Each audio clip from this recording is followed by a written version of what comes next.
Welcome to the exploring enthusiast.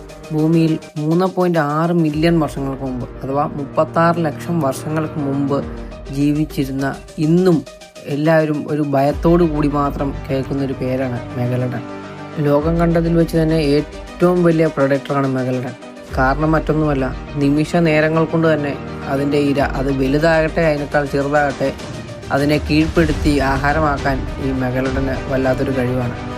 ഇതിൻ്റെ കാരണം മറ്റൊന്നുമല്ല, മറ്റുള്ള ജീവികളിൽ നിന്ന്, പ്രത്യേകിച്ച് ഇരപിടുത്തക്കാരായിട്ടുള്ള ജീവികളിൽ നിന്ന് മെഗലഡനെ വ്യത്യസ്തമാക്കിക്കൊണ്ടിരുന്നത് അതിൻ്റെ ബൈറ്റ് ഫോഴ്സ്, അതിൻ്റെ സ്പീഡ്, അതിൻ്റെ ഇര പിടിക്കാനുള്ള തന്ത്ര രീതികൾ എന്നീ കാരണങ്ങൾ കൊണ്ടാണ്. ഇപ്പോഴത്തെ ഒരു ഷാർക്കുകളുടെ രീതി, അതായത് ഇപ്പോഴത്തെ ഏറ്റവും വലിയ ഷാർക്ക് ആയിട്ടുള്ള ഗ്രേറ്റ് വെയിറ്റ് ഷാർക്കാണെങ്കിലും അതിൻ്റെ രീതി എന്ന് വെച്ച് കഴിഞ്ഞാൽ ഇരകളെ ഒരു ടെസ്റ്റ് ബൈറ്റ് നടത്തും. എന്നിട്ട് അത് ബ്ലീഡ് ഔട്ട് ചെയ്ത് ഫുൾ അതിൻ്റെ ചോര വാർന്നു പോയി അത് മരിക്കാൻ വേണ്ടി കാത്തു നിൽക്കും, അതിനെ മുഴുവനായും ഭക്ഷിക്കാൻ വേണ്ടി. പക്ഷേ മെഗലഡൺ എന്ന് പറയുന്ന ഈ ഭീമാകാരനായ സ്രാവ് അങ്ങനെയല്ലായിരുന്നു. അത് അതിൻ്റെ ഇരകളെ പിടിക്കുന്നത് ഡയറക്റ്റ് അതിൻ്റെ ഇരകളുടെ വൈറ്റൽ സ്പോട്സിൽ അറ്റാക്ക് ചെയ്ത് ഒറ്റ നിമിഷ നേരങ്ങൾ കൊണ്ട് അതിനെ കൊന്നുകളയുകയാണ്. അതായത് അതിൻ്റെ മെയിൻ ആഹാരം എന്ന് പറയുന്നത് പഴയ തിമിംഗലങ്ങളെയൊക്കെ ആയിരുന്നു അത് മെയിനായിട്ടും ആഹാരം കഴിച്ചുകൊണ്ടിരുന്നത്. ഒരു തിമിംഗലത്തിനെയൊക്കെ ഒറ്റ കടി കൊണ്ട് തന്നെ അതിനെ കീഴ്പ്പെടുത്തണമെങ്കിൽ ഈ മെഗലഡൻ്റെ ഒരു ബൈറ്റ് ഫോഴ്സ് നിങ്ങളൊന്ന് ചിന്തിച്ചു നോക്കുക. സയൻറ്റിസ്റ്റുകൾ പറയുന്നത് 10.2 to 18 ടൺ വരെ ബൈറ്റ് ഫോഴ്സ് ആണ് ഈ മെഗലഡൺ എന്നാണ് പറയുന്നത്. അത്രയ്ക്കും ഭീമാകാരന്മാരായിട്ടുള്ള പവർഫുൾ ആയിട്ടുള്ള ഒരു ജീവിയായിരുന്നു മെഗലഡൺ. 70 ടൺ വെയിറ്റും 18 മീറ്റർ നീളവുമാണ് ഇതിനുണ്ടായിരുന്നത്. 18 മീറ്റർ എന്ന് പറയുമ്പോൾ 60 അടിയോളം വരും. അതായത് ഇന്നത്തെ ഒരു സ്കൂൾ ബസ് എന്ന് പറയുന്നത് 35 to 45 ഫീറ്റ് നീളമുള്ളൂ. അപ്പോൾ നിങ്ങളൊന്ന് ചിന്തിച്ചു നോക്കുക ഈ ജീവിയുടെ ഒരു വലിപ്പം എന്തുമാത്രമായിരുന്നു എന്ന്. ഇതിൻ്റെ ഒരു പല്ലിന് തന്നെ ഏകദേശം 18 സെൻറ്റിമീറ്റർ ആണ് നീളം പറയുന്നത്.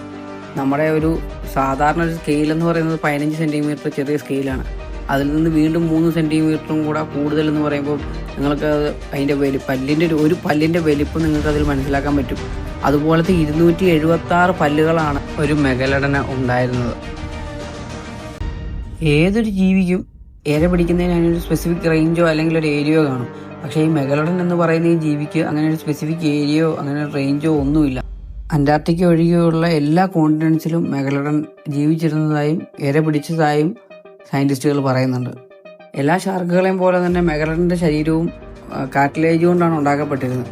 ആകെ അതിൻ്റെ ഫോസിലായിട്ട് നമുക്ക് കിട്ടിയിരിക്കുന്നത് പല്ലുകൾ മാത്രമേ ഉള്ളൂ. അതിനൊരു ബോൺ സ്ട്രക്ചർ എന്ന് പറയാൻ അതിൻ്റെ പല്ലുകളല്ലാതെ മറ്റൊന്നും ഇന്നേ വരെ നമുക്ക് കിട്ടിയിട്ടില്ല. ഏകദേശം 1 കോടി വർഷം കടൽ അടക്കി ഭരിച്ചിരുന്നു എന്നാണ് പറയപ്പെടുന്ന മെഗലഡൺ. എതിരാളികൾ ആരുമില്ലാതെ മറ്റ് ജീവികൾക്കെല്ലാം ഒരു പേടി സ്വപ്നമായിട്ട് മെഗലഡൺ 1 കോടി വർഷം കടൽ മൊത്തം അടക്കി ഭരിച്ചിരുന്നു എന്നാണ് പറയുന്നത്. പിന്നെ ഇത്രയും ഒരു ഫിയർലെസ് ആയിട്ടുള്ളൊരു പ്രൊഡക്ടർ എങ്ങനെ വംശനാശം സംഭവിച്ചു എന്നായിരിക്കും ഇപ്പം ചിന്തിക്കുന്നത്, അല്ലേ? മെഗലഡൻസിൻ്റെ സൈസ് തന്നെയായിരുന്നു അതിന് ഏറ്റവും വലിയൊരു അഡ്വാൻറ്റേജ് ഹണ്ട് ചെയ്യുന്ന സമയത്ത്. പക്ഷെ പിൽക്കാലത്ത് ഇതിൻ്റെ ഈ സൈസ് അതിന് ഒരു ഡിസഡ്വാൻറ്റേജ് ആയിട്ട് മാറുകയായിരുന്നു. മെഗലഡൻസ് പൊതുവെ വാം ഏരിയയിൽ ജീവിച്ചുകൊണ്ടിരുന്ന ജീവികളായിരുന്നു. ആ ഏരിയയിലുള്ള തിമിംഗലങ്ങളെയും സീലുകളെയും ഒക്കെ ഭക്ഷിച്ചാണ് ഇത് ജീവിച്ചുകൊണ്ടിരുന്നത്.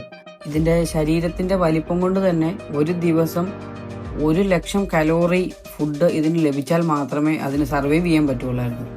ഏകദേശം ഒരു ഐസ് ഏജിൻ്റെ കാലഘട്ടം തുടങ്ങിയപ്പോൾ കാലാവസ്ഥ മാറ്റവും അങ്ങനത്തെ പല സാഹചര്യങ്ങളും കൊണ്ട് ഈ തിമിംഗലങ്ങളും ഇതിൻ്റെ മെയിൻ സ്രോതസ്സായിട്ടുള്ള സീലുകൾ ഇങ്ങനെയുള്ള ജീവികളൊക്കെ തണുപ്പുള്ള റീജിയണിലേക്ക് പലായനം ചെയ്യാൻ തുടങ്ങി.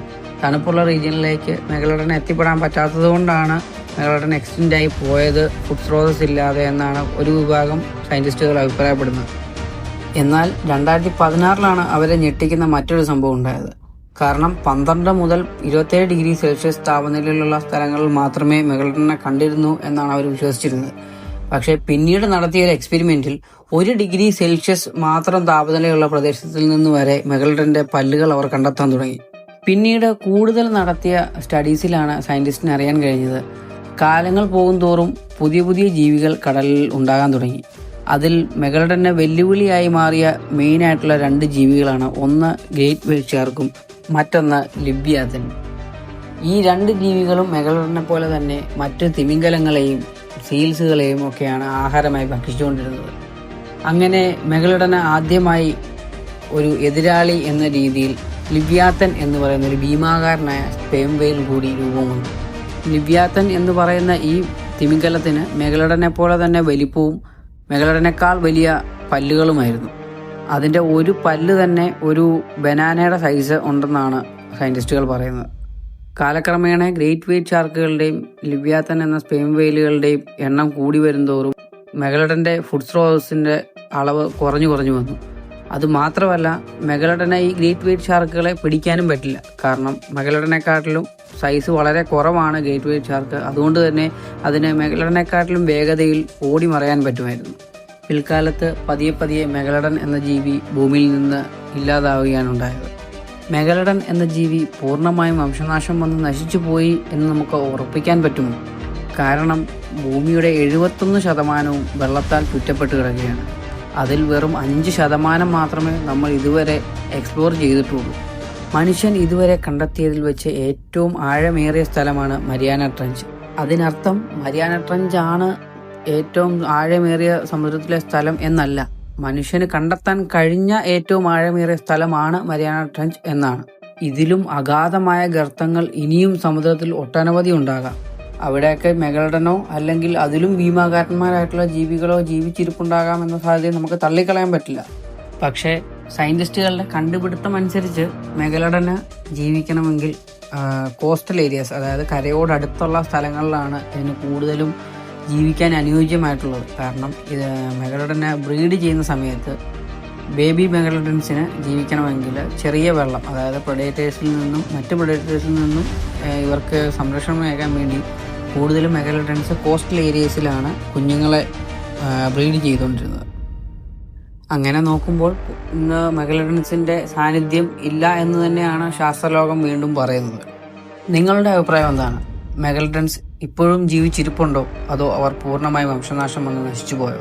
നിങ്ങളുടെ അഭിപ്രായങ്ങൾ കമൻറ്റ് ബോക്സിൽ അറിയിക്കുക. അപ്പോൾ വീഡിയോ ഇഷ്ടപ്പെട്ടാൽ ലൈക്കും സബ്സ്ക്രൈബും ചെയ്ത് ചാനലൊന്ന് സപ്പോർട്ട് ചെയ്യുക. അപ്പം അടുത്ത വീഡിയോ ആയിട്ട് എത്തുന്നവരെ ബൈ.